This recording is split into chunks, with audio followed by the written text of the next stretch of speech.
예. 우리나라 전체 자산에서 부동산 자산이 차지하는 비중이 다른 나라들하고 비교하면 월등히 높습니다. 네. 아시죠? 네. 부동산 정책이 굉장히 중요한데요. 현행 종부세법에 따르면 매년 안행부 장관이 자치단체장으로부터 제출받은 주택과 토지, 이 재산세 부과 자료를 국세청장한테 통지하도록 되어 있습니다. 기재부에서 이 자료 받아가지고 정책에 참고하시나요?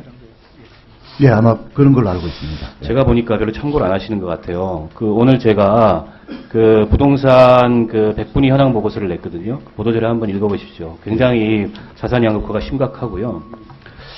일례로 말씀을 좀 드리자면은 2013년 기준으로 개인 부동산 공시가격 총액이 3,151조 원인데요. 상위 1%가 505조 원을 갖고 있고 상위 10%는 1,452조 원을 갖고 있습니다.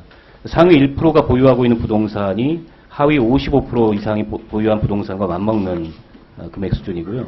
기업 보유 부동산은 더 심각합니다. 지금 2013년 기준으로 14만 6천 개 기업의 부동산 공시가격 총액이 1,199조 원인데 이 중에 주택과 토지 보유 상위 10위까지, 10%도 아니고 10위까지 기업이 보유한 부동산 합계액이 424조 원이에요. 전체의 35%가 넘습니다. 그리고 상위 10%까지 그걸 확장해 보면 거의 70% 가까이를 이 상위 10%가 기업 부동산을 보유하고 있는 겁니다. 2013년 기준으로 보면 이 개인 부동산 상위 10% 계층의 1인당 부동산 보유 공시가격이 하위 10%에 비해서 184배가 높아요. 지금 소득 상하위 10분위, 상위 10%, 하위 10%, 이게 소득 격차가 한 10배 정도 나죠. 그거에 비하면은 이 자산 격차는 어마어마한 격차를 보이고 있고요. 근데 우리 부총님도 잘 아시겠지만은 자산 격차라는 게 훨씬 더 구조적이지 않습니까? 그리고 이건 바로 소득 격차로 이어지는 건데, 근데 저는 우리 대한민국의 부동산 정책이 이런 현실을 너무 무시하고 오히려 이런 집중을 내지는 양극화를 강화시키는 방향으로 지난 몇 년간 그리고 지금까지 작용하고 있다고 생각합니다. 지금 종부세 같은 경우에 이걸 완화하셨잖아요. 보유 부담이 대폭 줄어들었어요. 종부세 감면 이후에 2009년부터 13년 동안 다주택 보유자에 대한 종부세 감면액이 지금 1조 7,720억이 넘는데 한 해 평균에 한 3,500억씩 넘었습니다.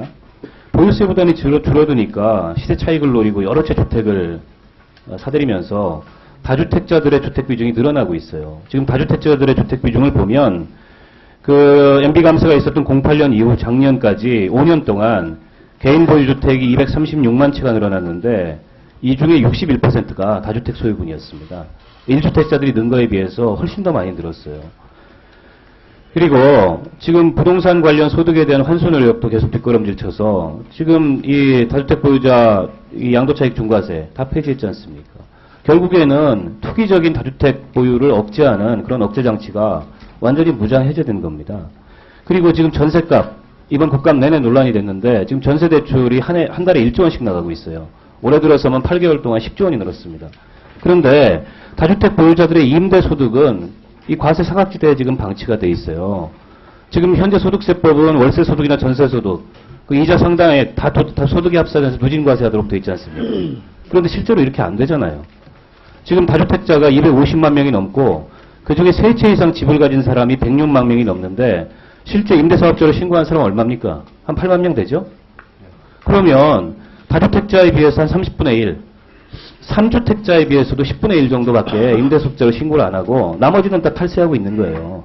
이 정부의 국정운영의 목표 중에 하나가 지하경제 양성화인데 지하경제 양성화를 내세운 정부가 이런 현실을 그대로 방치하고 있는 게 과연 이게 이 국정운영 목표에 부합하는 겁니까? 한번 말씀을 해보세요.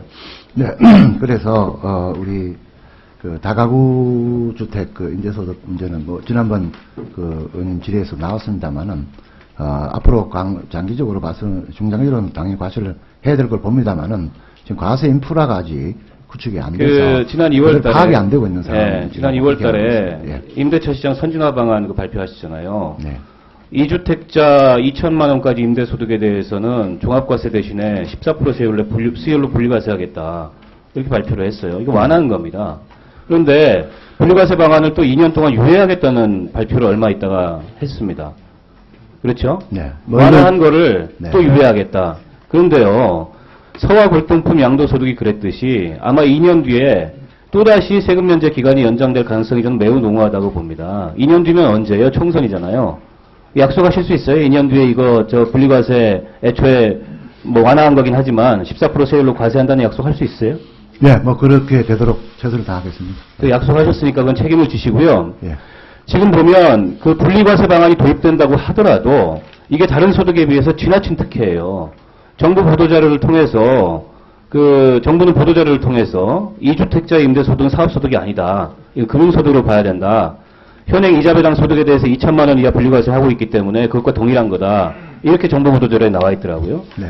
근데 이자배당 소득은 일체의 비용을 인정해주지 않습니다. 근데 이 임대소득에 대한 분리과세는 이 기본공제도 해주고 필요경비도 공제해주고 그렇지 않습니까? 1,000만 원까지 임대소득에 대해서는 세금 부담이 전혀 없어요.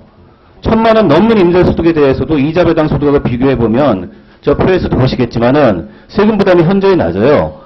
지금 1천만 원 이 초과 금액에 대해서 이자배당 소득은 140만 원 세금을 내야 되는데, 예? 아니죠. 예, 2천만 원을 이자 배당 소득으로 버는 소득자가 280만 원 세금을 부담하는데, 임대 소득자의 세금 부담은 필요경비 제외하고 400만 원 기본 공제 제외하면 56만 원이에요. 5분의 1밖에 안 됩니다.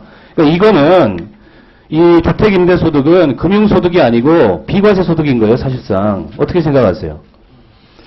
예, 여러 가지 지적이 있을 수 있겠습니다만은, 기본적으로, 지금 월세, 또 전세, 소위 임대주택 시장이, 에 대한 과세를, 과세 형평성 차원에서 과세를 강화를 하게 되면은, 결국은 이제 공급 축소로 또, 돌아오는 그런 부작용이 있습니다. 그렇기 때문에, 여러 가지를 감안해서 그게 왜 공급 축소로 돌아옵니까? 그럼 집 있는 사람들이 네. 공가로 비워놓고서 임대 안 주고 놀린다는 얘기잖아요. 아니, 그렇게도 볼 수 있어요. 그 뜻이 아니라. 아니, 그게 아니면 공급 네. 축소가 왜 일어납니까? 아니죠. 주택에 투자해서 임대 유인을 할 수 있는 그런 유인이 주는 거죠. 그래서, 예. 부동산 많이 가진 사람들의 안정적인 이자 소득 보장해주기 위해서 과세를 안 한다. 이 말씀이시잖아요. 그 아닙니다. 말씀은. 근데 그렇게 말씀하실 수도 있지만은, 그렇다고 그러면은 임대해서 제대로 수익이 안 나면 누가 임대주택을 공급을 하겠냐 하는.